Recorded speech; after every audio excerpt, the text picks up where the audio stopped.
Westside Boogie. So Westside Boogie, I think, is one of the best Shady Records signees in a while. Eminem had that Shady 2.0 era with Yellow Wolf, Slaughterhouse. I think a few other people, if I remember correctly. Maybe just mainly those two. And it was great, but it didn't really work out. Slaughterhouse ended up breaking up as a group, and then Yellow Wolf eventually transitioned to his own type of deal situation and left Shady Records. So that Shady Records 2.0 was kind of like a failure, like the G Unit 2.0 when that started. You know, they both failed the kind of second coming of those labels. Mm-hmm. Then Eminem started to sign other artists, and he signed Westside Boogie. To me, Westside Boogie is the best signee in a long time from Eminem. You could argue it's one of the best signs since 50, since Obi Trice, since Bobby Creekwater and Stat Quo. So I just wanted to go over this because I think it was dope what Eminem told Westside Boogie. And, I like his recent album. Go ahead and check it out. I forget the title of the album.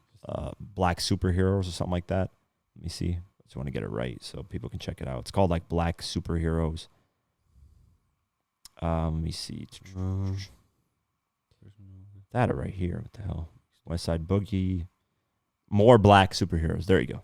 That's the title of the album. Yep. So I had it almost right. Just I didn't put more in front of it. But More Black Superheroes. Great album. I think it's one of the best out of this year so far. So go ahead and check that out. Yes. Now, Westside Boogie did an interview with Hot New Hip Hop. And actually, no. That was in 2020. But they added in the article. I hate when they do that in these articles. They add old interviews and then mix them up with new stuff. But Westside Boogie, he has unique access to Eminem. Obviously, he's signed to him, being signed to Shady Records since late 2017. During his recent appearance on Raquel Harper's It's Tricky podcast, he revealed that advice Slim Shady gave him for live shows based on his own experience on stage. He said, performance-wise, he told me stop stage diving because he can get sued. Obviously, that's just a physical thing. He don't know like how I'd be jumping in the crowd because he said I could get sued and how he got into a fight for doing that. But I just like jumping into the crowd. It's like my thing. You know what I'm saying? So I don't know if that's necessarily good advice, but that's the advice he gave me. He added music advice. He talked to me about not taking everything personal from blogs because it's hard for me because my music is so genuine to me. So not seeing good responses sometimes frustrates me because I know how much I put into it, but I think that's every artist. Plus, coming from a neighborhood where we can't let nobody punk us, got to stand up for ourselves when somebody come for me crazy on the internet. It's always hard to not reply.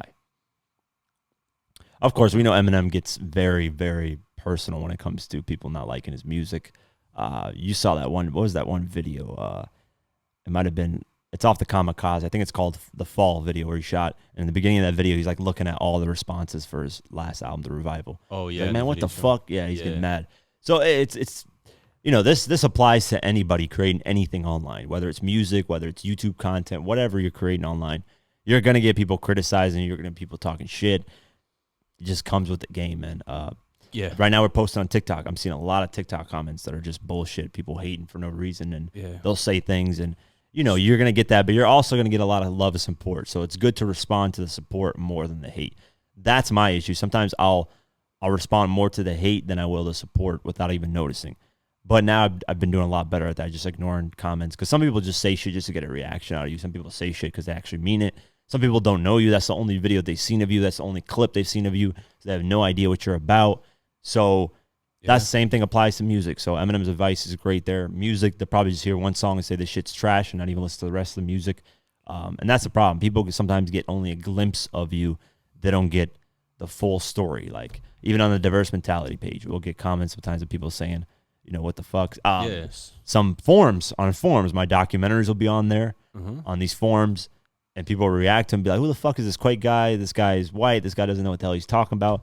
They don't even see they don't see the full thing, and you can't blame them. It just is what it is. That's how they choose to respond to it. Yeah. You can't control what people say. Can't be mad at that, man. At the end of the day. But when it's music and it's personal, it gets pretty bad. I understand where they're sometimes they're right on some comments, even if it sounds negative, but listen, they could be right. If you're critiquing me and it comes off in a respectful way, right? I get that. Yeah. That I can respond to, can have a great conversation. for the Kit Kat interview, for example. We post a highlight clip on the main Diverse Mentality page. Yeah. One person commented, next time you guys do an interview, try not to interrupt or say or that's what we're doing in the interview. Exactly. I responded. I was like, you're right. You know, that's something that when I was editing the interview, I noticed we kept not only interrupting, we didn't really interrupt too badly. I think we did a good job. No, it was. But we just kept saying, yeah, every time you'd say something.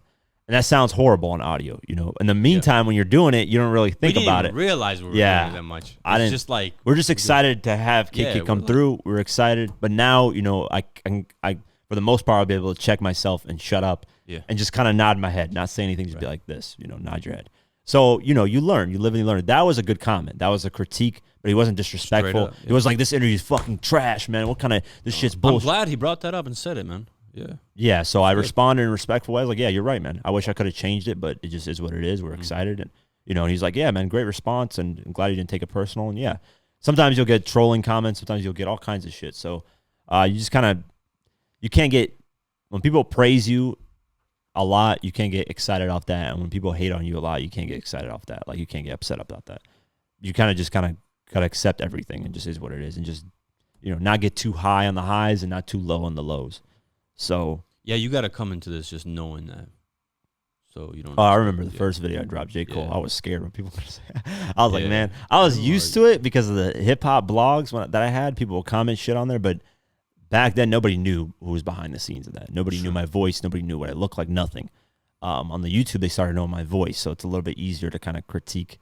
So I was getting comments. I was pissed at the time, but I was like, I don't give a shit at the end of the day. Right. You know, most of these people, they're never gonna see you in real life. They'll never, you know, they're not going to say the things that they say in these comments. Usually they'll show love. When have you ever seen a hater attack a rapper in real life? Like, it's never happens, man.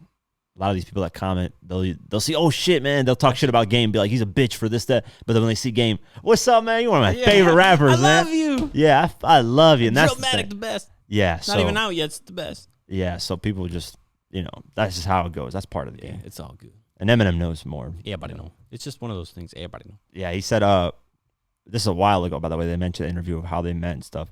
He said, when we talk, it's like regular. He's a regular person. But when he calls, somebody else calls first, and they'll be like, Marshall's on the phone. I feel like I'm about to talk to my teacher or something.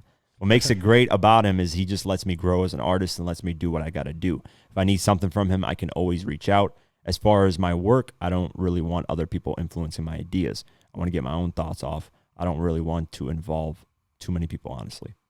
And Eminem's done a great job, man. Hasn't messed up Westside Boogie's music. He hasn't influenced it a lot. You know, sometimes when artists sign to certain people, you can just tell, and it gets way too influenced by them. But no, Eminem signed him and kind of let him do his own thing, and whatever he needs from him, gets it done. And so, great artist, man. That album. I mean, he's been through it all, man. He knows what to do now. He's not a rookie. Yeah, by now it's like he's been through everything you can think of: problems, trouble, losses. Oh, when you signed 50 Cent, you've been through.